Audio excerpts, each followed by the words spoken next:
तरह से इंसानों के बीच घुल मिल गया है, लेकिन उसकी असली मंशा है इंसानों के साथ प्रजनन करके अपने जैसे और बनाना। तभी वो उसी लड़की पर हमला करने ही वाला होता है कि पुलिस आ धमकती है और उस पर गोलियों की बौछार कर देती है। वो बुरी तरह से घायल हो जाता है, लेकिन फिर भी मरता नहीं। वो भागकर बाहर निकलता है और अपनी शरीर की मरम्मत के लिए पास में बिछी कांच की चादरों को निगलने लगता है।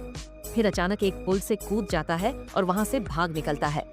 अब वो एक फाइट क्लब में पहुँचता है। यहाँ उसे एक और शिकार चाहिए, लेकिन इस बार उसकी हरकतें कैमरे में कैद हो जाती हैं। सिक्योरिटी गार्ड उसकी कलाई पर गोली मार देता है, लेकिन वो दर्द महसूस नहीं करता। वो जल्दी से पलटता है और पीछे की ओर एक बैक फ्लिप मारकर वहाँ से निकल जाता है। पुलिस का एक अफसर काला उसका पीछा करता है। दोनों भागते भागते एक रेलवे स्टेशन पर पहुंचते हैं। सामने से ट्रेन आ रही होती है। तभी वो जीव अपनी कटी हुई उंगली ट्रेन की खिड़की पर रखता है और फिर से नई उंगली बना लेता है।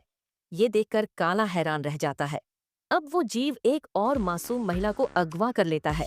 काला उसे रोकने की कोशिश करता है, लेकिन जीव उस औरत को मारकर सारा दोष काला पर डाल देता है। नतीजा, काला को हत्या के जुर्म में गिरफ्तार कर लिया जाता है। लेकिन तभी वही जीव पुलिस की गाड़ी को हाईजैक कर लेता है और काला को छुड़ा लेता है ताकि उसे भागा हुआ अपराधी बना सके।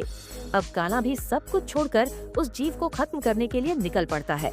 आखिरकार वो जीव एक टीवी स्टेशन पर हमला करता है और पूरी दुनिया को लाइव मर्डर दिखाने की धमकी देता है। लेकिन काला बिना किसी देरी के पहुंचता है और उस पर गोलियां चला देता है। गोली खत्म हो जाती है तो वो आमने सामने भिड़ जाते हैं, पर काला आम इंसान है और वो जीव सुपर पावर वाला। दोनों एक ऊंची बिल्डिंग से गिर जाते हैं, लेकिन काला अपनी चालाकी से उसे फिर से बिल्डिंग के अंदर फेंक देता है। अब उस जीव के शरीर में फिर से कांच धंसे होते हैं, लेकिन वो फिर से कांच निगलकर खुद को ठीक करने लगता है।